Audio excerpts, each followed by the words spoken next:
c'est toujours difficile, il y a quoi annoncer décès d'un proche, d'un ami qui est plus qu'un ami, c'est un frère. Awa Bomunia, les accords, il y a un déconabiso, Mouninga Nabiso, Jean-Pierre Bola qui ça. Ma intime Tobinga Kebolafa, Atiki Biso Lelo, et Aoutaï Koza vaccin en Goyo. Botala a eu vaccin les 3, samedi les 3, dans le centre Diamant. Dès que vous avez combo de vaccin, vous avez commis ce qui Shadox, il y a Covid-19. Pour éviter ce qui a marqué, vous avez mis ce qui a Wapi, dans le centre médical, il y a Diamant.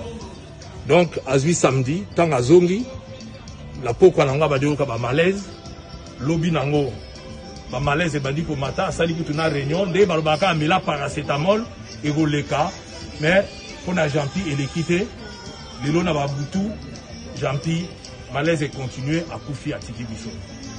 Pour ça là, pour exiger un dégât que Sengaka, ça l'autopsie, bah Soki, et l'eau ne sali que même, il était en bonne santé. Azamouana Poto, il était même prêt à repartir à Singapour. Mais c'est pas, moi aussi j'ai été vacciné. J'ai eu le vaccin, mais pas Nangaï, n'a qui Pfizer, mais il a évité à combat vaccin il va mais pour le moyen de saisir justice, l'État Megabota là, toye basoki catégorie vaccin il vaccin qui est qui yango peut monter mais peut-être et cause à l'appel